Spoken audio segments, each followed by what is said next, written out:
The scent of sawdust and fresh paint was the perfume of our future. It clung to my clothes, dusted my hair, and settled deep into the lines of my hands. As an architect, I was used to it, but this was different. This wasn't a client's project. This was our project. The old brownstone we'd bought in Brooklyn, a beautiful but neglected skeleton, was slowly being resurrected into the body of our home. And Clara, my fiancée, was its soul. "Alex, what do you think?" Her voice, clear and bright as a bell, echoed from the future master bedroom. "Should the accent wall be midnight blue or stormy sea? They look identical on the swatches, which feels like a conspiracy by the paint industry to drive people insane." I walked in, wiping my hands on a rag. She was holding two small, nearly indistinguishable squares of colored paper against the plaster. Her brow was furrowed in concentration, her auburn hair tied up in a messy bun from which a few rebellious strands had escaped to frame her face.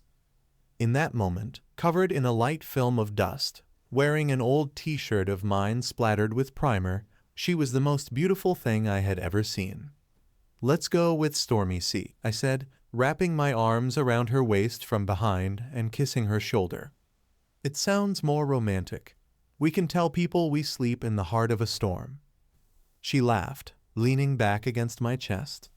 "You and your poetics. Fine. Stormy Sea it is." She turned in my arms, her green eyes sparkling. "See? This is why we work.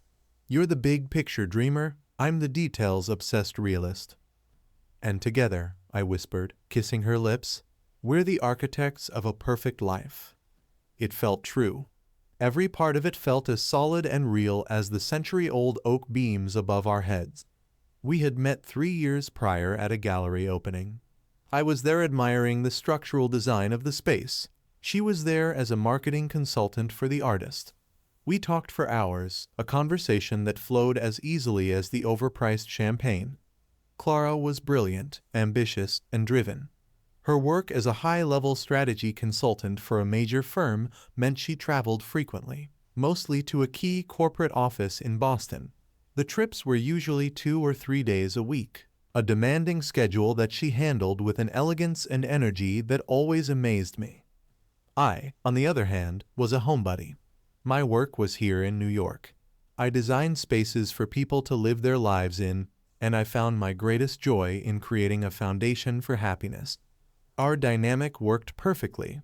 Her travels brought excitement and stories from another city, while my presence provided a stable, loving anchor for her to return to.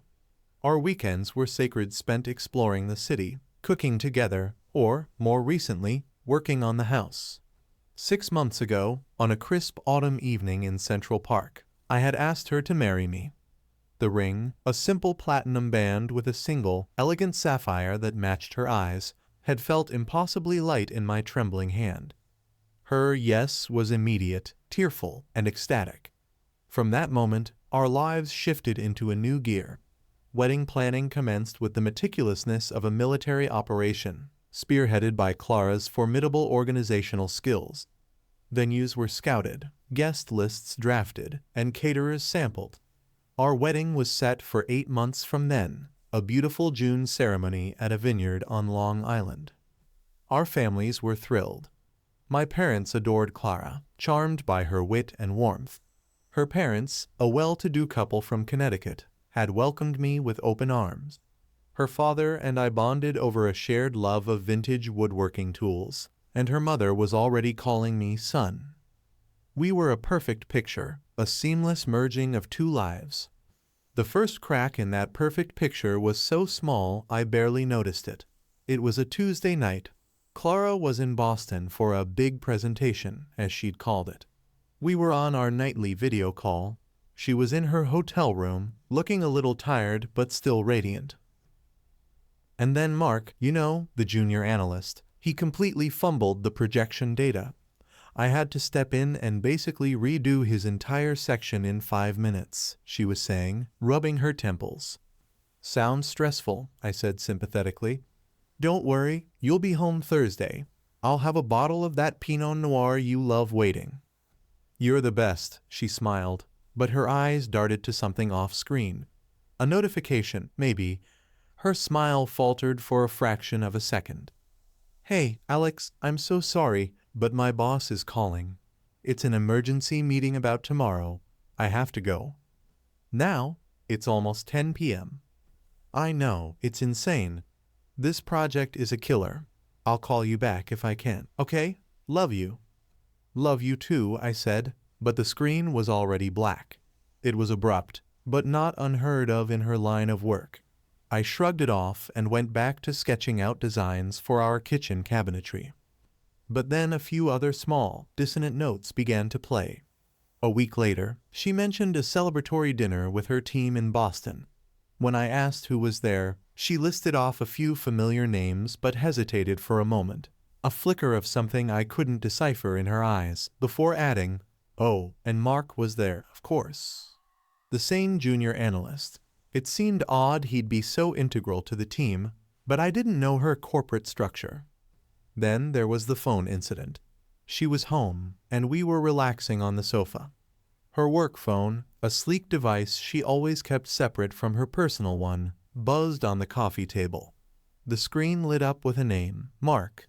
Before I could even register it, her hand shot out and snatched the phone, her movements sharp and jerky. She flipped it over with a clatter.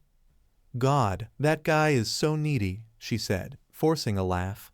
"He's always double-checking things, even on the weekend. I swear, I need to teach him about boundaries." "Everything okay?" I asked. "Perfectly fine," she said, her smile a little too bright. "Now, where were we? Oh, right, you were telling me about the reclaimed wood you found for the mantelpiece." I let it go. Why wouldn't I? This was Clara, my Clara.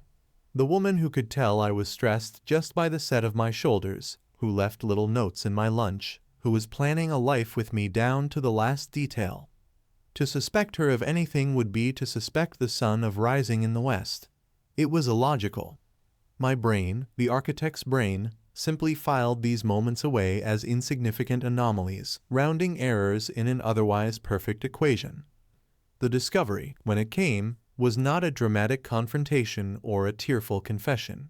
It was silent, digital, and it hollowed me out completely. It was a Saturday. Clara was, once again, in Boston for a last-minute weekend workshop. She'd been apologetic, but insistent it was mandatory. I was alone in our half-finished house, surrounded by the tangible evidence of our shared future. I was researching photographers for the wedding. We'd booked our main one, but were looking for a second shooter. I had a list of names and was going through their Instagram portfolios. One photographer, based in New York, had a beautiful, light-filled style. As I scrolled through her feed, I saw she'd recently second shot a wedding in Boston. Curious, I clicked on the post. It was a lovely shot of a couple at the Boston Public Library. I kept scrolling through her profile, admiring her work. Then I saw it. A post from a few weeks back. The caption read, "An absolute dream of an engagement shoot with Clara and Mark. Can't wait for their big day this May. #Boston engagement #future Ranmers #loveanthecity." Clara and Mark. The names hit me first, a 1-2 punch that knocked the wind out of my lungs. My blood ran cold. It had to be a coincidence. Clara was a common enough name. Mark was even more common. But the woman in the photo, my breath hitched. It was her. There was no doubt. Her hair, that specific shade of auburn, was catching the afternoon sun. The way she tilted her head when she laughed, a mannerism I knew as well as my own reflection. She was wearing a blue dress I'd never seen before, and she was looking up at a man, not me, with a look of pure, unadulterated adoration. The man, Mark, was handsome in a generic, clean-cut way. He was beaming, his arm wrapped securely around her waist. On her left hand, a diamond glittered, a large, ostentatious cushion-cut diamond, not the elegant sapphire I had given her. My world tilted on its axis.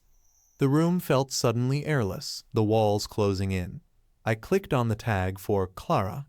It led to an Instagram profile I had never seen before. Her name was the same, but the handle was different, a combination of her name and Mark's.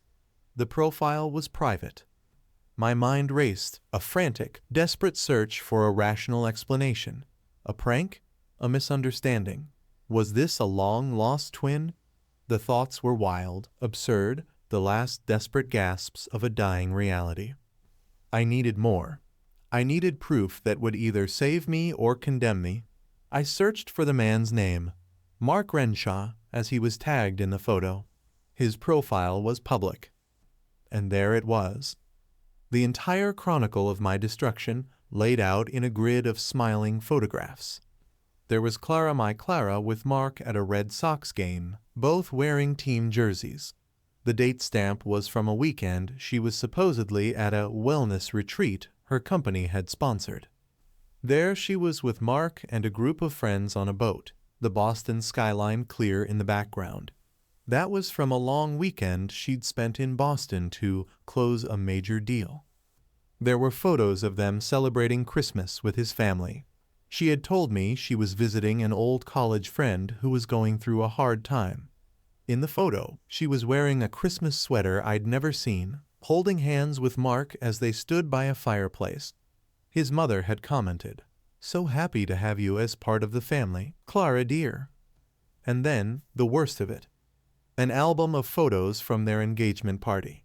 It was dated just 3 weeks after I had proposed to her. In one photo, she was holding up her hand, showing off the diamond ring, her face alight with joy. Her parents were there. Her mother, who called me son, had her arm around Mark. Her father, who talked about woodworking with me, was shaking Mark's hand, a broad smile on his face. They were all in on it. Her entire family was complicit in this elaborate, monstrous lie. I scrolled and scrolled, each photo a fresh stab in the heart. The life I thought was mine, the future I was building with my own 2 hands, was a sham, a part-time reality. I was her New York life, her stable, reliable architect fiancé, and he was her Boston life, her other fiancé. The dates lined up with a sickening precision. Her work trips were her life with him. The late-night emergency meetings were calls with him. The stress, the exhaustion, it was all from juggling 2 separate fiancés, 2 weddings, 2 lives in 2 different cities.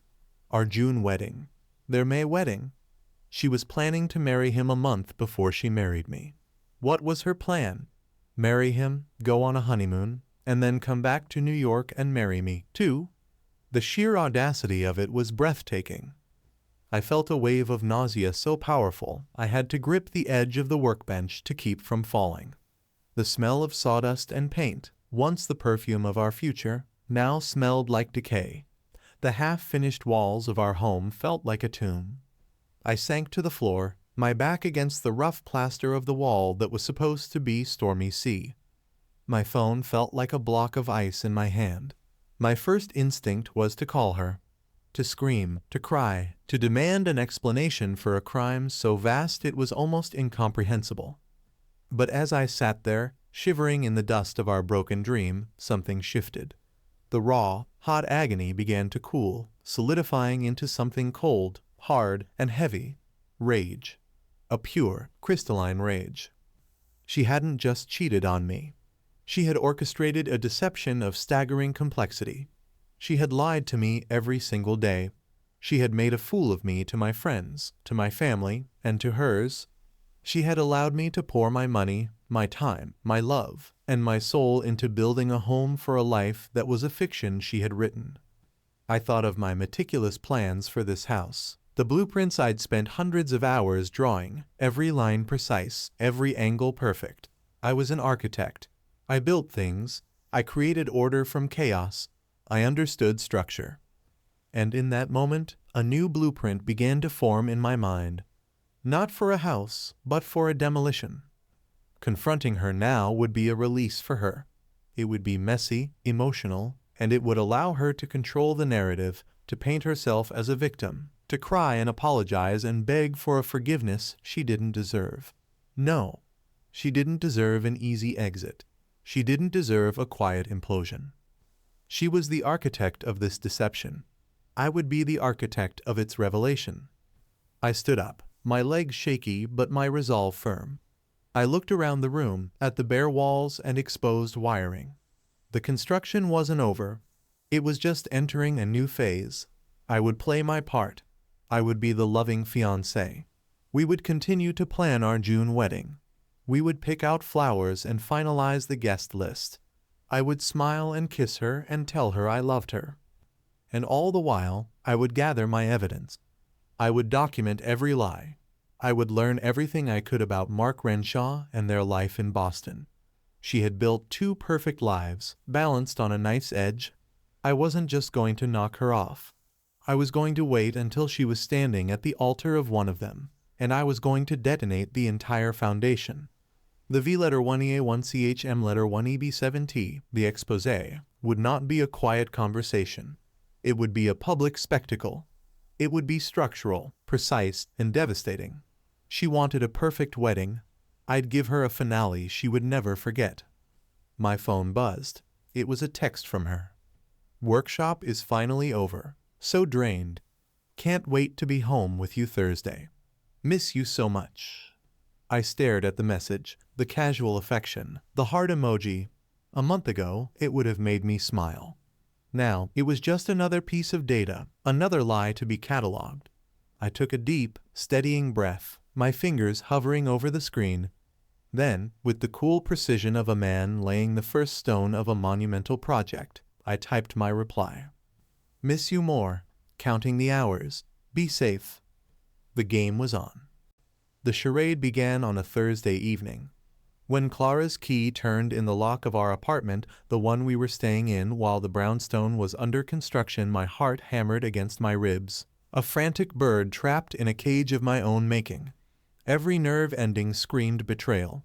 Every instinct wanted to confront, to accuse, to unleash the hurricane of rage and grief that had been swirling inside me for 48 hours. But the architect took over. The part of me that understood structure, that knew a building's demolition required more precision than its construction, held me in place. I had to survey the site before planting the explosives. She walked in, dropping a designer weekender bag by the door, a bag I'd never seen before. She looked exhausted, but her face lit up when she saw me. It was a masterful performance, a perfect rendition of the loving fiancé returning home. Alex, she threw her arms around my neck, and I forced myself to hug her back, my muscles rigid. Her scent filled my senses. It was her usual perfume, but underneath it was something else, a faint, foreign trace of laundry detergent and a man's cologne. Mark's cologne. The thought was so vivid I almost gagged. I missed you, she murmured into my shoulder. I missed you more, I replied, the words tasting like ash in my mouth. I pulled back, forcing a smile that felt like a crack in a plaster mask. Tough trip? The worst, she sighed, pulling off her coat. Just endless meetings. I feel like my brain has been wrung out like a sponge. She looked around the apartment. It's so good to be home, to be with you. Home? The word was a mockery. This wasn't her only home. I wasn't her only you. In that moment, looking at the woman I thought I knew, I saw her for the first time not as my fiancée, but as a subject of study. I noticed the slight tension in her jaw, the way her eyes, while focused on me, seemed to be scanning, assessing, ensuring the New York set piece was exactly as she'd left it. She was an actress checking her props. That night, I began my work in earnest. After she fell asleep in easy, untroubled slumber that spoke of a conscience either clear or non-existent, I crept out of bed. In the living room, illuminated only by the glow of my laptop screen, I created a new, encrypted folder on a secure hard drive. I named it Project Nightingale. The nightingale is known for its beautiful, enchanting song, often sung in the dead of night. It felt fitting. Inside, I created my first document, a master spreadsheet. It had columns, date, Clara's stated itinerary, Clara's actual itinerary Boston, evidence log, and financial discrepancies. I began to populate it, my fingers flying across the keyboard. My architect's mind, trained to track timelines, budgets, and material specs, took to the task with a chilling efficiency. I went back through months of our texts and calendars. Date, March 14th, 16. Stated itinerary, mandatory leadership seminar in Boston. So boring, all trust falls and corporate jargon. Actual itinerary, weekend getaway with Mark to Cape Cod. Evidence log, Instagram photo from Mark's account, dated March 15th. Clara and Mark on a beach, wrapped in a blanket, a lighthouse in the background. Her comment, best weekend ever. 3. Date, April 2nd. Stated itinerary, dinner with the Boston team to celebrate the quarterly numbers. Will call you when I get back to the hotel. She'd called late, sounding breathless, claiming they'd gone to a noisy bar. Actual itinerary, Mark Renshaw's 30th birthday party. Evidence log, Facebook album on Mark's sister's page, titled Mark's Big 30, photo of Clara presenting Mark with a birthday cake, her arms slung casually around his shoulders. The list grew, a horrifying testament to her duplicity. The lies were not just about her whereabouts. They were intricate, detailed fictions. She had invented colleagues, fabricated work crises, and even forged emotional states. The stress she'd shown over video calls wasn't from her job. It was the strain of maintaining the grandest, most audacious lie I could ever have conceived. The next phase of my investigation focused on the other players. Her family. I thought of her mother, who'd helped us pick out china patterns for our wedding registry. I thought of her father, who had given me his grandfather's antique hand plane, a gesture that had almost moved me to tears. Their betrayal was, in some ways, even more galling than Clara's. They had watched me, welcomed me, and lied to my face. And then there was Mark Renshaw. I needed to know everything about him. He was not just a rival. He was the unknowing co-star in this tragedy. Using a VPN and a dummy social media account, I delved into his life. He was a VP at a private equity firm in Boston. His digital footprint screamed Golden Boy, Ivy League education, photos from marathons and charity galas, a circle of equally successful-looking friends. He seemed decent. Wholesome, even. He was likely as much a victim as I was. A strange, bitter pity mixed with my hatred. Clara hadn't just chosen another man. She had chosen another life, another archetype. I was the creative, grounded Brooklyn architect. He was the wealthy, polished Boston financier. She wasn't choosing between two men. She was trying to have two different flavors of a perfect life. The days that followed were a masterclass in self-control. I played the part of the devoted fiancé flawlessly. We visited the brownstone, and I discussed plumbing schematics and electrical layouts with a calm I didn't feel. I was thinking, Clara said one afternoon, pointing to a space on the second floor. This would make a perfect nursery one day. I looked at the space, my mind flashing to an image from Mark's Instagram, the two of them smiling with his nephew. Had she told him the same thing about a room in some Boston condo? Yeah, I said, my voice even. It would. I turned back to my blueprints. But let's get the master bathroom finished first. The most surreal moments came during the wedding planning. We had a meeting with our wedding planner, a bubbly woman named Celeste. We sat in her chic office, surrounded by albums of happy couples. Okay, let's talk vows, Celeste said, clapping her hands. Are you thinking of writing your own? It's so much more personal and emotional. Clara turned to me, her eyes shining with what looked, to the outside world, like pure love. Oh, we have to, Alex. I want to tell you, in front of all our friends and family, that my life began when I met you. That you are my anchor, my truth, my forever. The audacity was a physical blow. I felt the air leave my lungs. My truth. She said the words without a flicker of irony, without a single crack in her faultless facade. I wanted to stand up and scream. I wanted to flip the table and show Celeste the Nightingale folder on my phone. Instead, I reached across the table and took Clara's hand. Her skin was warm. The sapphire on her finger, the one I'd chosen to match her eyes, gleamed under the office lights. It looked so modest, so insignificant next to the memory of the garish diamond from Mark.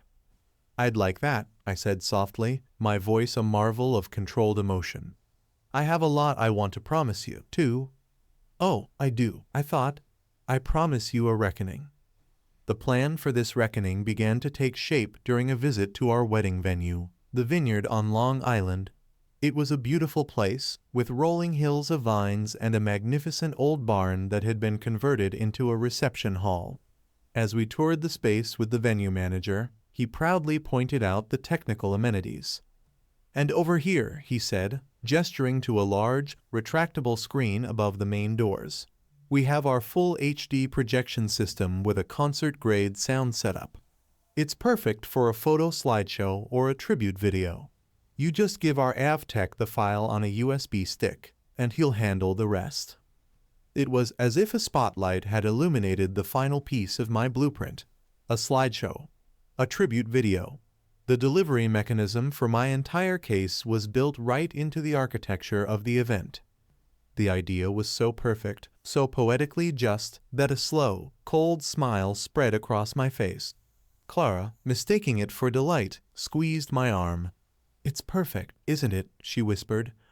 "It's more than perfect," I said, looking at the blank white screen. "It's everything I could have hoped for." From that day on, Project Nightingale had a new subfolder, the presentation. I became a digital ghost, a silent archivist of my own life's destruction. I used software to download entire Instagram albums and Facebook photo series. I took time-stamped screenshots of her gushing comments to Mark. I even took it a step further. Claiming I was consolidating our finances for the mortgage, I got access to her credit card statements. There it was, in black and white. Charges for fancy dinners in Boston on nights she told me she was eating room service. A bill from a couple's spa retreat in the Berkshires. A charge for a custom-made suit from a high-end Boston tailor Mark's suit for their wedding, no doubt. I compiled it all into a meticulously crafted PowerPoint presentation. It was my masterpiece, the most important design of my life. It was structured like a legal argument. Slide 1. A beautiful photo of Clara and me, taken the day we got engaged in Central Park. The title, Clara and Alex, Our Story. Slide 2. The text of our wedding invitation. Together with their families, Clara Hayes and Alex Petroff invite you to celebrate their marriage on June 18th. Slide 3. A screenshot of Mark and Clara's wedding website from the Knot. Clara and Mark are getting married, May 21st. The side-by-side comparison was damning. Slide 4. A timeline. On the left, her stated activities with me in New York. On the right, her documented activities with Mark in Boston. The parallel columns ran for pages, a stark, undeniable record of her deception. Slide 5, titled Family and Friends. A grid of photos. My parents smiling with Clara at our engagement party. Next to it, her parents smiling with Mark at their engagement party. My best man standing next to me. Mark's best man standing next to him. 2 lives, 2 sets of friends, all orbiting one duplicitous star. And so on. I curated it with a cold, artistic detachment. I chose a simple, elegant font. I set the transitions to a slow, deliberate fade. I even selected the music that would play underneath it, a heartbreakingly beautiful classical piece, something that would start off romantic and then feel increasingly tragic and sinister as the images unfolded. The final slide was a single, recent photo of Clara. She was looking at her phone, a small, secret smile on her face. I had taken it just a few days before, as we sat on the couch in our apartment. She thought I was admiring her. In reality, I was documenting the architect of my ruin in a rare moment of unguarded bliss. Beneath the photo, I wrote a single line. Who is Clara Hayes? One evening, as I was putting the finishing touches on the presentation, Clara came up behind me and wrapped her arms around my shoulders, resting her chin on my head. "What are you working on so late?" she asked, her voice sleepy. "More house stuff." I quickly minimized the screen, my heart leaping into my throat. Yeah, I said, my voice tight. Just finalizing some lighting fixture orders. You know me. Obsessed with the details. My detail-obsessed architect, she murmured, kissing the top of my head. Come to bed. You work too hard. I'll be there in a minute, I said. I just want to finish this one thing. Make sure it's perfect. She padded back to the bedroom, and I let out a breath I didn't realize I'd been holding. I reopened the presentation. It was perfect. It was a weapon, forged in heartbreak and tempered by rage. All I had to do now was wait for the right moment to deploy it. Their wedding was in May, less than a month away. My plan was no longer just to expose her at our wedding in June. That felt too late, too reactionary. It would be my word against hers. No, the demolition had to be more spectacular. It had to happen at her first wedding. Their wedding. I had to get the file to someone at that event. But how? I couldn't just crash the wedding. She would see me. I needed an inside agent. An unwitting one. I went back to my research on Mark. His best man, according to the wedding website, was his childhood friend, a man named David. I found David on social media. He seemed like a loyal, stand-up guy. And, most importantly, he was in charge of putting together a slideshow tribute to the happy couple for the reception. He'd posted about it, asking friends for photos. The final piece of the blueprint clicked into place. It was audacious. It was risky. But it was perfect. I would create a second presentation. A decoy. A short, sweet collection of publicly available photos of Clara that I could find online college pictures. Photos from her work's public website. I would send it to David from an anonymous email address, pretending to be an old, distant friend of Clara's who couldn't make the wedding but wanted to contribute. Just a few memories of the lovely bride, my email would say. But the file I would send wouldn't be the decoy. I would embed my real presentation, Project Nightingale, inside the innocuous-looking file.